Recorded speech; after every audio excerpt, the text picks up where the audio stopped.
Ngayon, silipin natin itong mga bagyo sa labas at medyo malapit din sa ating Philippine Area of Responsibility.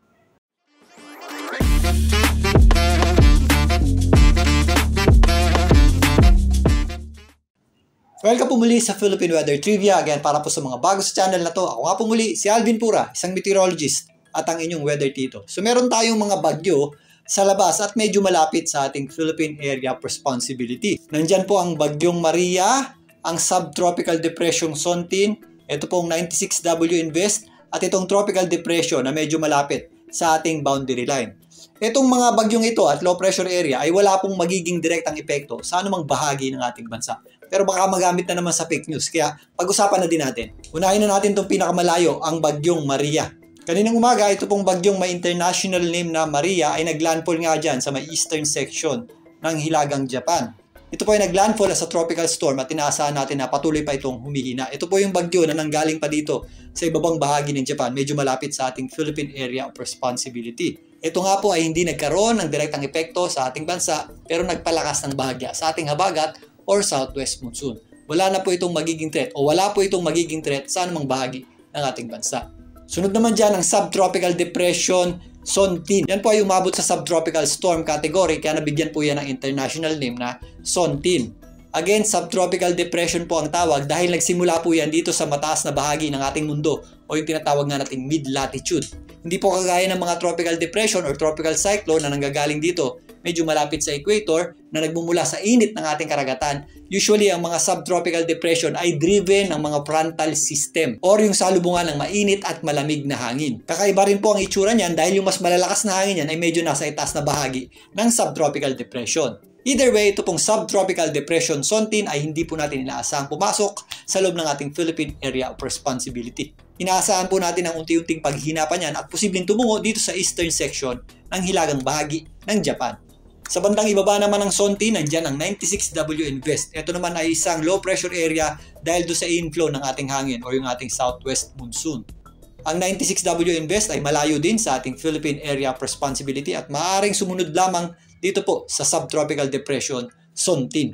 Hindi rin natin ito nakikita ng anumang paglakas in the next few days. Last but not the least, ang pinakamalapit sa ating bansa, ang tropical depression o bagyo dito malapit sa kanto ng ating Philippine Area of Responsibility. Yan po ay isang tropical depression category na ayon sa Japan Meteorological Agency at tropical depression din po para sa Pag-asa.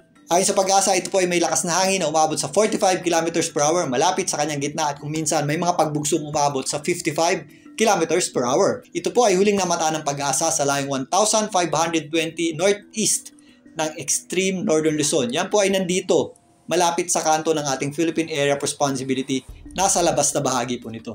So sa kanilang apat, ito po ang pinakamalapit sa ating boundary line. Pero base dito sa ating ensemble forecast track para dito sa ating tropical depression, hindi po natin ito nakikitang pumasok sa ating Philippine Area of Responsibility. Ito po ay posibleng kumilos lamang pa northeastward pataas, patungo dito sa hilagang silangang bahagi o northeastern section ng Japan. Meron po itong possibility lumakas sa mga susunod na oras at araw pero hindi nga natin ito nakikitang magkaroon ng anumang direktang epekto sa ating bansa.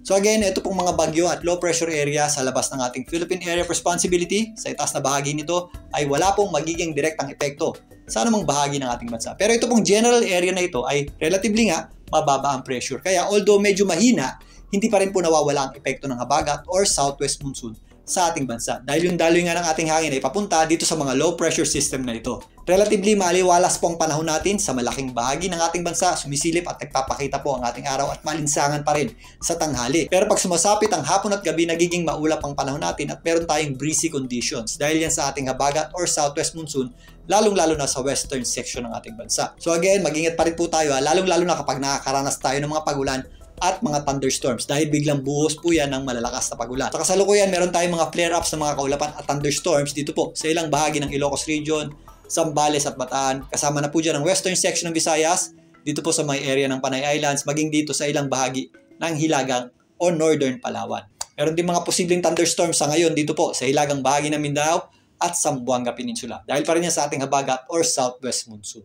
So bagamat marami tayong mga bagyo at low pressure area sa labas ng ating Philippine Area of Responsibility at sa paligid nito, wala po itong direct threat sa ating bansa. At sa kasalukuyan, wala po tayong inaasahang pang pumasok o o mabuong bagyo sa loob ng ating Philippine Area of Responsibility. Although meron tayong habagat, hindi po ito kalakasan sa ngayon, pero mag-ingat pa rin po tayo, lalong-lalo na kapag meron tayong mga thunderstorms dahil biglang buhos po yan ng malalakas na pagulan na posibleng pagmula ng mga pagbaha or mga landslides. Again, mananatili pong mababa ang pressure dito po sa general area na ito, kaya magpapatuloy po ang epekto ng habagat sa mga susunod na araw at sa mga susunod na linggo. Meron po mga posibleng sumulpot ng mga low pressure area dito sa itaas na bahagi ng ating bansa. Dito nga sa general area na ito sa mga susunod na linggo. Pero sa ngayon, wala pa tayong nakikitang significant na paglakas ng habagat or anumang bagyo o low pressure area na posibleng pumasok or mabuo sa loob ng ating Philippine Area of Responsibility. Muli, ito po ang inyong Weather Tito para sa Philippine Weather Trivia.